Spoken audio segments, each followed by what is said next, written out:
জুমার দিনের প্রথম সুন্নত হচ্ছে জুমার দিনের ফজরের নামাজটা জামাতে পড়া। জুমার নামাজের প্রথম সুন্নত হচ্ছে ফজরের নামাজটা কি পড়া? জামাতে। আফদালুস সালাওয়াত ইনদাল্লাহি সালাতুল ফজরি ফি ইয়াউমিল জুমআতি ফি জামাআহ।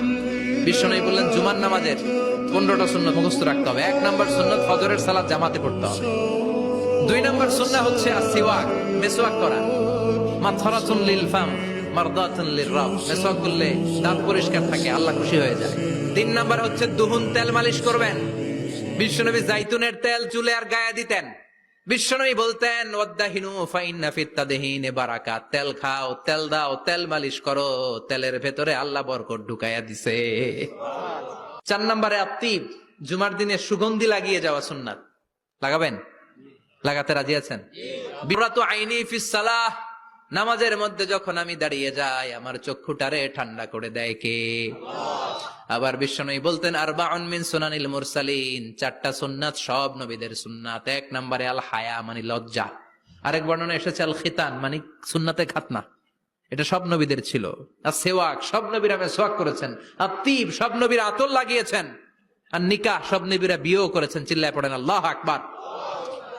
লিবাস আহসানা সিয়াব, সুন্দর জামা পড়া। নট নেসেসারি যে নতুন জামা হতে হবে, পুরাতন জামাও ধুয়ে আয়রন করে পড়লে একটা সৌন্দর্য আছে না নাই? এরপরে ইকসারুস সালাহ আলান নবী, বিশ্বনবীর উপর বেশি বেশি দুরূদ পড়া।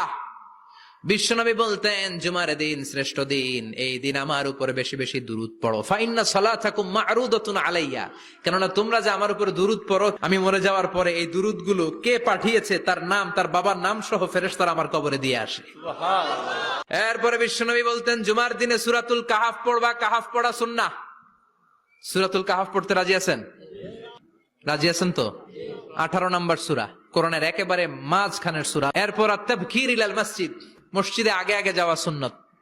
আগে যিনি যাবে উনি কি পাবে? তারপরে গরু, তারপরে বকরি, তারপরে মুরগি, মুরগির পরে ডিম না আন্ডা? আন্ডা। আল মাশিউ আলাল ইকদাম, বিশ্বনবী বললেন হেঁটে হেঁটে জুমার নামাজে যাওয়া সুন্নাহ। রিকশা, হুন্ডা, সাইকেল, সিএনজি দিয়ে গেলেও হবে, কিন্তু হেঁটে হেঁটে গেলে সওয়াব বেশি না কম? প্রতি কদমে কদমে আমলনামায় সওয়াব দিয়ে দিবে কে? এরপরে বিশ্বনবী বললেন আদামু তাখাত্তি রিকাবান নাস, মানুষের ঘাড় ডিঙ্গিয়ে সামনে না যাওয়া সুন্নাহ। এরপরে বিশ্বনবী বললেন দুখুলুল মসজিদে রাকাতাইন, জুমার নামাজের দিন মসজিদে ঢোকার পরে 2 রাকাত পড়া সুন্নত। কয় রাকাত? 2 রাকাত। রাজি আছেন? কবলাল জুমা বাদাল জুমা, অনেকে প্রশ্ন করে বাদাল